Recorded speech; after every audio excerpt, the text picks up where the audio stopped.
আসসালামু আলাইকুম প্রিয় এইচএসসি 26 ব্যাচের শিক্ষার্থীরা, তোমরা দেখতে দেখতে ইতোমধ্যেই কিন্তু প্রথম বর্ষ শেষ করে ফেলেছো। এখন তোমরা অলরেডি দ্বিতীয় বর্ষে উঠে পড়েছো। আর দ্বিতীয় বর্ষে উঠে তোমাদের জন্য ইংরেজি প্রস্তুতি নেওয়ার সময় কিন্তু হাতে খুবই কম। আর এই অল্প সময়ে তোমরা কিভাবে ইংরেজিতে গুছিয়ে প্রস্তুতি নিয়ে ভালো একটা প্রিপারেশন কমপ্লিট করে এইচএসসিতে একটা ভালো মার্কের পাশাপাশি অ্যাডমিশনে কিভাবে ইংরেজিতে ভালো করতে পারো, এই সব কিছু নিয়ে আজকের এই গাইডলাইন ভিডিওটা। তোমরা হয়তো অনেকেই জানো যে এইচএসসি পরীক্ষায় তোমরা যারা এখন 26-এ আছো, তোমাদের পূর্বে সর্বশেষ ফুল সিলেবাসে পরীক্ষা দিয়েছিল 2019 সালের ব্যাচ এবং আমাদের 2018 সালের ব্যাচ। তো ওই সময়ে ইংরেজিতে দেখা যেত স্টুডেন্টদের অনেক সংখ্যক স্টুডেন্টদের A+ মিস হয়ে যেত। আর এর কারণ হলো যে সারা বছর সায়েন্সের সাবজেক্টে সময় দেওয়ার কারণে ইংরেজিতে খুব একটা সময় দেওয়ার সুযোগ হতো না, ফার্স্ট অফ অল। সেকেন্ডলি, ইংরেজিতে আসলে পাশ করাটা যতটা আসলে সহজ, A+ পাওয়াটা ঠিক ততটাই কঠিন ছিল। এর কারণ আমি তোমাকে একটু ক্যালকুলেশন করে যদি বলি, ইংরেজি ফার্স্ট পেপারের রিডিং পার্টে মার্ক ছিল হচ্ছে 60 মার্কস। দেখো, 60 মার্কস ছিল হচ্ছে তোমার রিডিং পার্টে, হ্যাঁ। আর রাইটিং পার্টে ছিল হচ্ছে 40 মার্কস। এই যে রাইটিং পার্টে 40 মার্কস ইংলিশ ফার্স্ট পেপারে, এখানে আসলে অনেকগুলো আইটেম ছিল। First of all answering question, paragraph, এখানে 10 মার্ক। আচ্ছা তুমি বলো তো, প্যারাগ্রাফ লিখলে তুমি সর্বোচ্চ কতটুকু মার্ক তুমি এক্সপেক্ট করো বা ডিজার্ভ করো? তুমি হয়তো মনে করতে পারো যে ভাইয়া 7-8 এরকম মার্ক আমি পেতে পারি, বাকি 2-3 মার্ক কিন্তু তুমি ছেড়ে দিচ্ছ আগেই, তুমি সারেন্ডার করছো কাইন্ড অফ।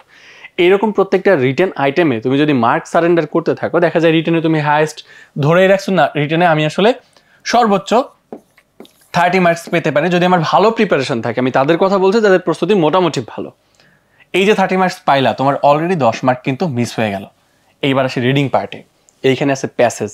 আর প্যাসেজে কিন্তু মার্ক করার অনেক পসিবিলিটিস আছে। যেমন এখানে হচ্ছে তোমার প্যাসেজ থেকে এমসিকিউ থাকবে, তারপর শর্ট আনসার কোশ্চেন থাকবে, তারপর সামারি থাকবে, ফ্লো চার্ট থাকবে, ইনফরমেশন ট্রান্সফার থাকবে। তো ওভারঅল সব কিছু যদি একটু যোগ করি, দেখা যায় এখানে আসলে 35 মার্কস।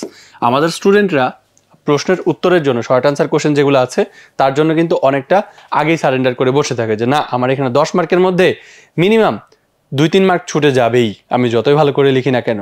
তো এরকম সবগুলো আইটেম মিলাই তুমি 35-এর মধ্যে হয়তো তোমার এইখানে 7 থেকে 8 মার্ক ধরো ছুটে গেল। ভালো প্রস্তুতি যাদের তাদের কথা বলছে, এমসিকিউতে কমে গেল, ফ্লো চার্ট একটা ভুল হইলো, এরকম সব কিছু মিলে কমে গেল। এছাড়াও তোমার আরও আইটেম আছে না, এই 35-এর বাইরেও তোমার কিন্তু আরও 25 মার্ক আছে। কিসে? এখানে আসছে রিয়ারেঞ্জ, এখানে আসে হচ্ছে উইথ ক্লুজ, উইদাউট ক্লুজ, এই সব কিছু মিলে তোমার হয়তো আরও ধরো হচ্ছে 7 থেকে 8 মার্ক কমে যাইতেই পারে। কারণ তোমরা জানো যে রিয়ারেঞ্জ একটা ভুল হওয়া মানে হচ্ছে 2টা ভুল হওয়া, আর 2টা ভুল হওয়া মানে 4টা ভুল হওয়া। উইথ ক্লুজ সেম, এখানে একটা ওয়ার্ড ভুল বসাইছো মানে আরেকটা যে ব্ল্যাঙ্ক আছে ওইখানেও ভুল বসাবা। ওভারঅল এইটা আমি তাদের হিসাব বলছি যারা ভালো স্টুডেন্ট, মোটামুটি তাদের কথা বলছি। তো এইখানে তুমি 8-8-16 মার্ক যদি কমে যায়, ওইখানে যদি তোমার হচ্ছে 10 মার্ক কমে যায়, 26 মার্ক শেষ। A+ একদম শেষ। তোমার কিন্তু এখন মার্কটা কোনো মতো 70+ এরকম জায়গাতে এসে ঠেকবে। এখন ইংরেজিতে কি A+ আসলে প্রয়োজন আছে কিনা? হ্যাঁ, অবশ্যই ইংরেজিতে A+ প্রয়োজন আছে। কারণ সবগুলা সাবজেক্টে A+ এনশিওর করা এটা একটা মোস্ট ইম্পর্ট্যান্ট থিং। যেমন এর পাশাপাশি তুমি যদি একাডেমিকে A+ পাও এখন এইচএসসিতে এবং তোমার ইংরেজি প্রস্তুতি ভালো থাকে, অ্যাডমিশনে গিয়ে তুমি কিন্তু ইংরেজি দিয়ে একটা বাজিমাত করতে পারবা। ঠিক এইভাবে দেখো ক্যালকুলেশনটা কীরকম। তোমরা যারা হচ্ছে ইঞ্জিনিয়ারিং পড়তে চাচ্ছ, বুয়েট বাদে বাকি যে ইঞ্জিনিয়ারিং ইউনিভার্সিটিগুলো আছে সিকে রুয়েট, তারা প্রত্যেকেই কিন্তু এখন আলাদাভাবে পরীক্ষা দিচ্ছে এবং সব জায়গাতে ইংলিশের মার্ক হচ্ছে 50। ওকে, যারা মেডিকেলে পরীক্ষা দিবা তাদের জন্য আছে হচ্ছে 15 মার্কের 15টা এমসিকিউ।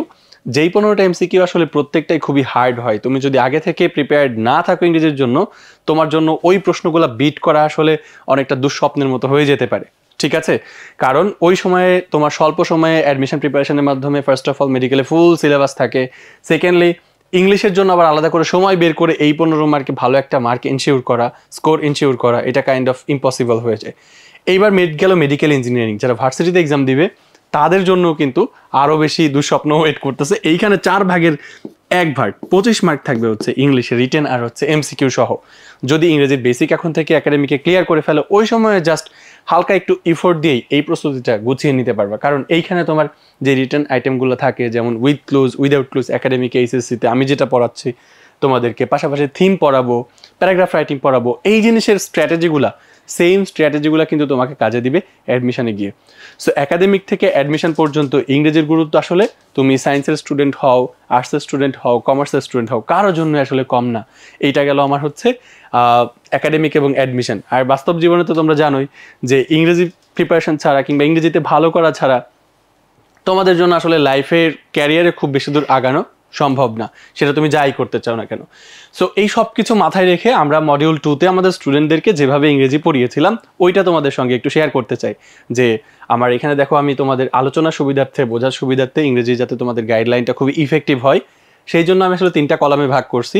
প্রথমত ইংরেজি রিডিং পার্টে আমরা কি কি পড়িয়েছিলাম ফার্স্ট পেপারে, এবং আমাদের ডেলিভারির ওয়েটা আসলে কেমন ছিল, যে আমরা কীভাবে পড়াইছি আর সেটা আমাদের স্টুডেন্টদের উপর কীভাবে ইম্প্যাক্ট ফেলছে, এই জিনিসগুলো তোমাদের সঙ্গে একটু শেয়ার করতে চাই যাতে তোমার নিজেরও এইভাবে চিন্তা করে প্রস্তুতি নিতে সুবিধা হয়।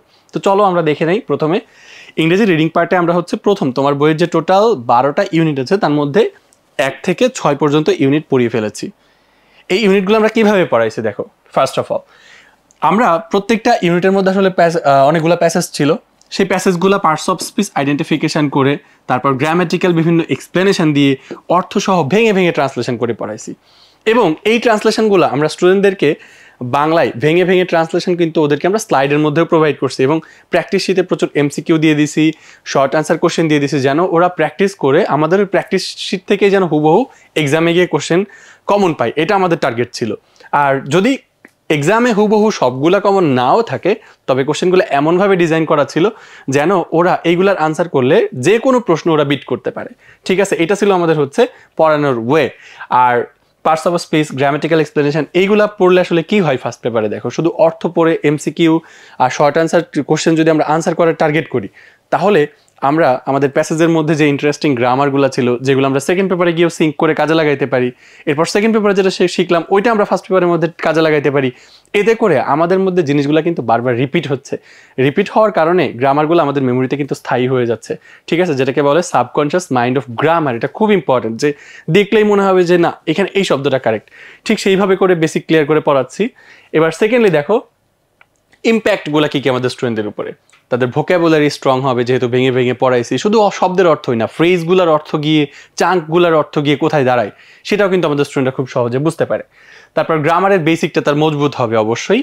এরপর ইংলিশ পড়ে দ্রুত যে বোঝার সক্ষমতা, এই যে ট্রান্সলেশনের মাধ্যমে সেটা গড়ে ওঠে, যে আমি পড়লাম আর ইনস্ট্যান্ট বুঝে গেলাম যে কি বোঝানো হয়েছে, সেইটার জন্য কিন্তু খুব কাজে দেয়। আর সর্বশেষ সবচেয়ে বড় উপকার যেটা হয়, তোমরা জানো যে 35 মার্কের 3টা প্যাসেজ থেকে যেই প্রশ্নগুলো হয়ে থাকে, যেমন এমসিকিউ, শর্ট কোশ্চেন, তারপর information transfer, flow chart, summary, এগুলো একদম টু দ্য পয়েন্টে শর্টকাট উত্তর করে কিভাবে আসলে মার্ক সর্বোচ্চ তুলে আনা যায়। কারণ আমি দেখতে পেয়েছি যে অনেক স্টুডেন্টরা আমার কাছে জিজ্ঞেস করে যে ভাইয়া আমি আসলে শর্ট যে কোশ্চেনগুলো আছে এগুলোর আনসার কত বড় লিখবো। এখানে আসলে বড়টা ব্যাপার না, টিচার যা চেয়েছে তুমি যদি টু দ্য পয়েন্টে উত্তর করতে পারো ঠিক তার উপর তুমি মার্ক পেয়ে যাবে। সুতরাং কীভাবে এভাবে শর্টকাট একদম টু দ্য পয়েন্টে আনসার করতে হয় এই কথাগুলো কিন্তু আমরা সোজা সাপটা লেখা শিখবো ইনশাল্লাহ। আমাদের অলরেডি শিখেছি, আমাদের স্টুডেন্টদের আমরা শিখিয়েছি আগের যে মডিউল ছিল মডিউল 2 সেখানে। তো এইবার আমরা চলে আসছি হচ্ছে আমাদের রিডিং পার্টের আরও 2টা ইম্পর্টেন্ট পার্ট, সেটা হচ্ছে উইথ ক্লুজ উইদাউট ক্লুজ। এইটাতেও স্টুডেন্টদের প্রচুর সমস্যা হয়, অনেক সমস্যা, এবং আমিও প্রথম দিকে অনেক সমস্যা ফেস করতাম। এটার কারণ হলো এর জন্য আসলে কোনো গ্রামারের রুলস স্পেসিফিকলি নাই। ঠিক আছে, আর তার চেয়েও বড় যে সমস্যাটা হয়, শূন্যস্থান পূরণ করতে গেলে অনেকের শব্দ হচ্ছে পেটে আসে কিন্তু মুখে আসে না কোন শব্দটা এখানে বললে আসলে ঠিকঠাক হবে। তার মানে আসলে স্টাক হয়ে যাবে একটা নির্দিষ্ট জায়গাতে গিয়ে। তো এই স্টাকনেসটা আসলে ছাড়ানোর কিছু টেকনিক আছে। এখানে আসলে গ্রামারের কৌশল দিয়ে কাজ হবে না, এখানে শব্দ কিভাবে মুখে আনতে হয়, শব্দ কিভাবে চটপট করে সুইটেবল শব্দটা আসলে এবং গ্রামাটিক্যালি কারেক্ট হবে এরকম একটা শব্দ আসলে মুখে এনে দ্রুত লিখে ফেলা যায়, তার জন্য কিছু টেকনিক আছে। যেমন আমি স্টুডেন্টদেরকে দেখিয়েছিলাম যে তুমি যদি নিজেকে প্রশ্ন করো নাউনের জায়গাতে যে কি, কেমন, কখন, কোথায়, কিভাবে, এই প্রশ্নগুলো ছুড়ে দিবা। প্রশ্ন ছুড়ে দিলে দেখবা যে অটোমেটিক ওয়ার্ড নিজের মধ্যে চলে আসতেছে। সো সেই জিনিসগুলো কিন্তু আমরা স্টুডেন্টদেরকে টেকনিকের মাধ্যমে শেখাই, যেগুলো গ্রামার দিয়ে সম্ভব না। নেক্সট, এগুলার ইম্প্যাক্ট হচ্ছে তুমি খুব দ্রুত এবং নির্ভুল উত্তর করতে পারবা। নেক্সট, এইবার যদি তোমাদেরকে দেখায় যে রিটেন আইটেমগুলো আমরা আসলে কিভাবে পড়াইছি। সো গ্রাফ অ্যান্ড চার্ট, এটা তোমরা জানো যে এটা মূলত আইএলটিএস রাইটিং টাস্ক 1 এর একটা পার্ট, যেখানে আসলে আইএলটিএসে বেশ ভালো একটা স্কোর থাকে। সেই স্কোর তোলার জন্য স্টুডেন্টদেরকে যেই ফর্মেট আসলে লেখা শেখানো হয়, যেমন খুবই ইফেক্টিভ কিছু কানেক্টরস ইউজ করা। তোমাদেরকে দেখি যে সবসময় শাল ইউজ করার ক্ষেত্রে ইন দিয়ে শুধু শালগুলা বসায় দাও, ইন 2020, ইন 2025। এর বাইরেও অনেক ফ্রেজ আছে, যেমন হচ্ছে আমি যদি প্রথম সালটাকে ইন্ট্রোডিউস করতে যাই লেখার ক্ষেত্রে, সেগুলো বলতে পারি যে হচ্ছে at the beginning of the period, এবং শেষে বলতে পারি at the end of the period. এরকম আরও মাঝখানে অনেক সুন্দর সুন্দর কানেক্টর ব্যবহার করে খুব সুন্দর একটা অ্যানালাইসিস কিন্তু গ্রাফ অ্যান্ড চার্টে দাঁড় করা যায়, যেটা আসলে তোমারটা হবে সবচেয়ে ইউনিক, যার মাধ্যমে এবং তুমি খুব ভালো করে লিখতে পারবে। ক্লাসগুলো অলরেডি আমাদের মডিউল 2-তে হয়ে গিয়েছে, আমাদের স্টুডেন্টরা শিখেছে, এবং আমি নিজে হাতে লাইভে লিখে দেখিয়েছি যে এইভাবে একটা গ্রাফ কিংবা পাই চার্ট তুমি যদি উপস্থাপন করে আসতে পারো, তুমি নিজেই আসলে অনেকটা স্যাটিসফাইড হবা। হয়তো তোমার কাছে যে বইটা আছে, মডেল কোশ্চেন বুক হোক আর যাই হোক, সেই বইয়ের মধ্যে দেখবাও এত সুন্দর করে আসলে অ্যানালাইজ করা নেই, যতটা সুন্দর করে তুমি লিখতে শিখবা আমাদের এই ক্লাসগুলো করলে। নেক্সট, এবার দেখো যে কোনো গ্রাফ এবং পাই চার্ট নিজে অ্যাডভান্সড ওয়েতে লিখতে পারবা, এবং যেখানে ফুল মার্ক পাওয়া আসলে পসিবল। এখানে যেহেতু 10 মার্ক, তুমি ভালো একটা মার্ক এখানে তুলতে পারো। এছাড়াও ইনফর্মাল লেটারের জন্য ছিল আমার ইউনিক এবং আইডিয়াল স্ট্রাকচার, এবং কিছু সাজেশনও দিয়েছি যাতে আমার স্টুডেন্টরা ওই সাজেশনগুলো পড়লে, প্রস্তুতি নিলে এই স্ট্রাকচার মেনটেন করে পরীক্ষায় গিয়ে কমন পাই। নেক্সট, এবার আমরা আসি গ্রামার কীভাবে পড়াইছি, এটা গেল ফার্স্ট পেপারে আলোচনা। গ্রামারে ছিল আর্টিকেলস, প্রিপোজিশন, তারপর স্পেশাল ওয়ার্ডস অ্যান্ড ফ্রেজেস, দেন ছিল right form of verbs, narration, pronoun referencing. এই প্রত্যেকটা গ্রামার, স্পেশালি এই প্রোনাউন রেফারেন্সিংটা এবং আর্টিকেলটা কিন্তু তোমাদের আগে যারা ছিল শর্ট সিলেবাসের কারণে ছিল না। তো এইগুলোর জন্য রিসোর্সের অনেক ঘাটতি আছে। আমরা বেশ কিছু কৌশল অবলম্বন করে তোমাদেরকে শেখাইছি, যেটা তোমাদের আসলে স্ট্রংলি প্রিপারেশন নেওয়ার জন্য মোর দ্যান ইনাফ ছিল। নেক্সট, আমাদের ডেলিভারির ওয়েগুলো কেমন ছিল, গ্রামারগুলো আসলে যদি এক কথায় বলি কিভাবে আমরা ডেলিভার করছি, এখানে আমি চেষ্টা করেছি বাস্তব জীবনে আমরা একদম রিয়েল লাইফে যেই সেন্টেন্সগুলো ব্যবহার করি সেগুলোর মাধ্যমে আমি তোমাদেরকে গ্রামারের রুলগুলো কানেক্ট করানোর চেষ্টা করেছি। এবং গ্রামারের রুল অনেক জানে, কারণ অনেক স্টুডেন্ট আছে, কিন্তু যখন সামনে হচ্ছে একটা প্যাসেজ আসে, রাইট ফর্ম অফ ভার্বস হোক বা যে কোনো গ্রামার হোক, তখন আসলে রুল আর মাথায় ক্লিক করে না। তো কিভাবে রুল মাথায় ক্লিক করাইতে হয় এইগুলো কিন্তু আমি তোমাদেরকে প্রচুর প্র্যাকটিসের মাধ্যমে এগুলো দেখাই দিয়েছি। সো আমার স্টুডেন্টরা বেশ উপকৃত হয়েছে এখান থেকে। নেক্সট দেখবা যে সিভি রাইটিংয়ের আইডিয়াল ফরম্যাট কেমন হবে। অনেকেরই প্রশ্ন থাকে যে ভাইয়া আমি কারিকুলাম ভিটাটা আসলে কিভাবে লিখবো, দেন আমি কভার লেটারটা কিভাবে লিখবো, সব প্রশ্নের উত্তর কিন্তু আমাদের ওই ভিডিওগুলোতে, ওই ক্লাসগুলোতে কিন্তু আমরা প্রোভাইড করেছি। দেন প্যারাগ্রাফ রাইটিং, এটা তো আরও বড় চ্যালেঞ্জের বিষয়, তাই না? যে এত প্যারাগ্রাফ, 40-50টাই ধরলাম কমপক্ষে, এই সবগুলো প্যারাগ্রাফ কি লাইন বাই লাইন মুখস্থ করে আসলে কখনো মনে রাখা এই বয়সে এসে সম্ভব কিনা? কোনোভাবেই সম্ভব না। আমি বলি এই জন্য তোমাদের এখন প্যারাগ্রাফ আসলে মুখস্থ করার টাইম না, কিছু স্ট্র্যাটেজি ওদিকে দেখিয়েছি যে কিভাবে তুমি আসলে চিন্তা করে একটা প্যারাগ্রাফ নিজে থেকে লিখতে পারো। সো নিজে থেকে লেখার অ্যাবিলিটি গ্রো করলে যে সুবিধাটা হয় যে তারা অ্যাডমিশনে গিয়েও কিন্তু প্যারাগ্রাফ রাইটিংয়ে ঢাকা বিশ্ববিদ্যালয়ে খুব ভালো করবে। ওকে, সো সেটাও কিন্তু আমি দেখিয়েছি অলরেডি আমাদের আগের কোর্সে। এখন আমরা আমাদের মডিউল 3, আমাদের সামনে যে মডিউল 3 আসতেছে, সেইখানে আসলে আমরা আর কি পড়াবো সেটা তোমাদেরকে দেখিয়ে দিচ্ছি। এর মাধ্যমে আসলে পূর্ণাঙ্গ একটা ইংলিশ প্রিপারেশন হয়ে যাবে, এবং ইংলিশে A+ পাইতে তোমার জন্য আসলে খুবই হেল্পফুল হবে। সো ইউনিট 6, 7, 8, 9, 10, 11, 12 যতটুকু ইউনিট বাকি ছিল এইটুকু কিন্তু আমরা আগের ওই অ্যাপ্রোচেই পড়াবো। এবং এই বর্তমান যেই মডিউলটা আসতেছে, এই মডিউলে আমরা আরেকটু ইমপ্রুভড ভার্সন অবশ্যই আনার ট্রাই করব। যেহেতু উৎকর্ষ মানেই হচ্ছে প্রতিনিয়ত নিজেকে উৎকর্ষিত করার প্রচেষ্টায় আমরা আছি। সো আমাদের সেই জায়গা থেকে, উৎকর্ষের মোড় থেকে আমরা প্রত্যেক মডিউলেই কিন্তু আগের মডিউল হচ্ছে অ্যাডভান্সড কোনো কিছু নিয়ে আসি, আর তারই অংশ হিসেবে আমরা এই ইউনিটগুলোকে আরও একটু স্পেশাল করে পড়ানোর চেষ্টা করব। দেন আমাদের সামারি থাকবে, সামারি রাইটিংয়ে কীভাবে, অনেকেরই টেন্ডেন্সি প্যাসেজ থেকে জাস্ট কিছু অংশ সিলেক্ট করে লিখে ফেলা।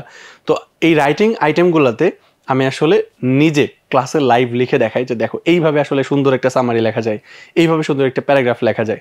সো আমি নিজের স্কিলটা তোমাদের সঙ্গে শেয়ার করে আশা করি তোমাদেরকে রাইটিংয়ের উপর একটা বেস্ট প্রিপারেশন এনে দিতে পারবো। রিয়ারেঞ্জও সেম। দেন আছে হচ্ছে স্টোরি রাইটিং, আমাদের রাইটিং প্যাটার্নের মধ্যে থিম আছে, তারপর হচ্ছে ইমেইল আছে। এই সব কিছুই আমরা আইডিয়াল স্ট্রাকচারের মাধ্যমে শেখাবো। ইমেইলে মার্ক কিন্তু মাত্র 5। তো মাত্র 5 মার্কের মধ্যে 5 তোলা খুবই ইজি। এখানে জাস্ট কিছু ট্রিক্স অ্যান্ড টেকনিক্স আছে যেগুলো মেনটেন করলে তুমি অল্প লিখে ভালো মার্ক তুলতে পারো রাইটিং পার্টগুলোতে। থিম, এটা একেবারেই নতুন, এটা আমাদের সময় ছিল। সো আমি আমার এক্সপিরিয়েন্সগুলো তোমার সঙ্গে এই প্রত্যেকটা জায়গাতে শেয়ার করবো। স্টোরি রাইটিং, এখানেও কিন্তু মার্ক কম, মাত্র 7। সো 7 আউট অফ 7 পাওয়ার জন্য নিজেকে অবশ্যই নিজের কিছু ক্রিয়েটিভ স্কিল কিন্তু এখানে শো করতে হবে। নেক্সট, এবার আসি হচ্ছে আমাদের ইংলিশ সেকেন্ড পেপারে দেখো আমরা কি পড়াতে যাচ্ছি। মডিফায়ার, সেকেন্ড পেপারের যেই গ্রামারগুলো আমরা বাকি রেখেছি তার জন্য একেবারেই আগের গ্রামারগুলোর উপরে তোমার খুব বেশি দখল থাকতে হবে ব্যাপারটা এরকম না। তো তুমি যদি একেবারে নতুন হয়ে আসো মডিফায়ারটা তোমার জন্য একেবারে নতুন, সবার জন্য নতুন। সো আমরা ওইভাবে বেসিক থেকে শুরু করব এবং মডিফায়ার কিভাবে কৌশলে আমরা সর্বোচ্চ মার্ক তুলতে পারি, ফুল মার্ক তুলতে পারি, এরকম কিছু কিন্তু অবশ্যই থাকবে, প্রচুর প্র্যাকটিসও থাকবে। দেন ট্রান্সফরমেশন অফ সেন্টেন্স, এটা মাঝখানে ছিল না। Simple, complex, compound, affirmative, negative, degree, সব কিছু মিলে একদম যাতা অবস্থা হয়ে যায় স্টুডেন্টদেরকে। সো হতে দেখি আমরা এইখানে এই ট্রান্সফরমেশন অফ সেন্টেন্সের জন্য প্রিরিকুইজিট কিছু বেসিক ইংলিশ আমরা আগে পড়িয়ে নিব, যার কারণে তোমার হাজার হাজার শত শত রুলস মুখস্থ করার যে কষ্ট ওইটা কমে আসবে। নেক্সট দেখো কমপ্লিটিং সেন্টেন্স। কমপ্লিটিং সেন্টেন্সে কীভাবে আসলে দেখা যায় একটা সেন্টেন্সটা ইনকমপ্লিট আছে, ওইটাকে কমপ্লিট করতে গেলে কি বললে আর ভালো হয়, এইটা অনেকের মাথায় আসে না। তো মাথায় আনার টেকনিক আছে, ওইটাও তোমাদের সঙ্গে আমি শেয়ার করব। নেক্সট কানেক্টরস, এইটাকে বলবো এইচএসসির জন্য সব থেকে টাফ এবং সব থেকে আনসার্টেইন একটা গ্রামার। এই জন্য যে কানেক্টরস আসলে সব কিছু বসাইলেই মনে হয় ঠিক, কিন্তু শুধু টিচার জানে যেটা আসলে ঠিক আছে কি ঠিক না, এটার জন্য স্পেসিফিক কোনো রুলস হয় না। স্টিল আমি নিজে ব্যক্তিগতভাবে কিছু টেকনিক অবলম্বন করে কানেক্টরসগুলো আসলে সব ঠিকঠাক করে ফেলি। কিছুদিন আগে অফলাইনে ক্লাস নিতে গিয়ে আমার স্টুডেন্টদের কিছু স্কিল এরকম শেয়ার করেছি, যেটা ওদেরকে হেল্প করেছে। আগে যেভাবে চিন্তা করতে পারতো না, এখন ওরা সেভাবে চিন্তা করতে পারে কানেক্টরস নিয়ে, যে না এখানে এই কানেক্টরসটা বসালেই সুইটেবল হচ্ছে। তো সেই কৌশলগুলো তোমাদের সঙ্গেও শেয়ার করব। এবার দেখো সিনোনিম এবং অ্যান্টোনিম, এটা অ্যাডমিশনেও আসবে, সো এটার উপরেও ভালো দখল থাকতে হবে। কিভাবে পড়লে কমন ফেলা যায় সিনোনিম অ্যান্টোনিম, ওইটাও আমাদের প্রচেষ্টা থাকবে। দেন পাংচুয়েশন মার্কস খুবই সহজ জিনিস, কিন্তু এখানে স্টুডেন্টরা কিন্তু প্রচুর ভুল করে। ওভারঅল গ্রামারে যদি প্রত্যেকটা আইটেম থেকে 2-3 করে কমে যায়, তাহলে কিন্তু তোমার দেখা যায় পরীক্ষায় A+টা খুব ইজিলি মিস হয়ে যাচ্ছে। অর্থাৎ A+ পাওয়া ইংরেজিতে খুব কঠিন, যদি তোমার প্রত্যেকটাতে গ্রামারে একদম 360 ডিগ্রি কাভার করে সব রুলস নিজের আয়ত্তে না থাকে, নিয়ন্ত্রণে না থাকে। সেই জন্যই আমরা চেষ্টা করব এই মডিউলে যে গ্রামারগুলো পড়াচ্ছি তোমাদেরকে, সেগুলো একদম হাতে কলমে প্র্যাকটিস করিয়ে তোমাকে একদম পরীক্ষার জন্য প্রস্তুত করে দিতে। নেক্সট দেখো আমাদের রাইটিং পার্টে থাকবে প্যারাগ্রাফ। আগেও প্যারাগ্রাফ দেখিয়েছি, আবারও প্যারাগ্রাফ দেখানোর কারণ হলো প্যারাগ্রাফ তো 2 প্রকার, জন্য অ্যান্সারিং কোশ্চেন, আবার হচ্ছে ডেসক্রিপটিভ প্যারাগ্রাফ। সো এগুলো আমাদের ডেসক্রিপটিভ প্যারাগ্রাফ থাকবে। দেন থাকবে হচ্ছে ফর্মাল লেটার, কীভাবে লিখে আসলে ফুল মার্কস পাওয়া যায়, এই সব কিছুর গাইডলাইন থাকবে। ওভারঅল তোমরা যারা এখন আমাদের এই বিস্তারিত দেখলা যে কিভাবে আসলে ইংরেজি প্রস্তুতিটা হওয়া উচিত, আমরা টোটাল প্রস্তুতিটাকে আসলে 2 ভাগে ভাগ করেছিলাম। প্রথম মডিউলে অলরেডি আমরা খুবই ইফেক্টিভ ওয়েতে আমাদের স্টুডেন্টদেরকে পড়িয়ে ফেলেছি, এবং পরের মডিউলে আমরা কিন্তু বাকি যে অংশটা আছে সেটুকু এভাবে 360 ডিগ্রি কাভার করে পড়াতে যাচ্ছি। তো এই ছিল ইংরেজির প্রস্তুতির গাইডলাইন ওভারঅল। এই গাইডলাইন অনুসরণ করে চলবে। আশা করি তোমার এই যে স্বল্প সময় আছে, এই স্বল্প সময়ের মধ্যে ইংরেজি প্রস্তুতিকে গুছিয়ে নিয়ে A+ পাওয়ার পাশাপাশি অ্যাডমিশনে ইংরেজিতে ভালো পারফর্ম করা, এবং apart from admission and academic তোমাদের জন্য সাজেশন থাকবে ইংরেজিটা একটু মন দিয়ে, প্রাণ দিয়ে, ভালোবাসা দিয়ে শেখার জন্য, যাতে নিজেকে একজন গ্লোবাল সিটিজেন হিসেবে প্রেজেন্ট করতে পারো, নিজেকে একজন অন্যরকম মানুষ হিসেবে গড়ে তুলতে পারো। ধন্যবাদ উৎকর্ষের সাথে থাকার জন্য। আসসালামু আলাইকুম।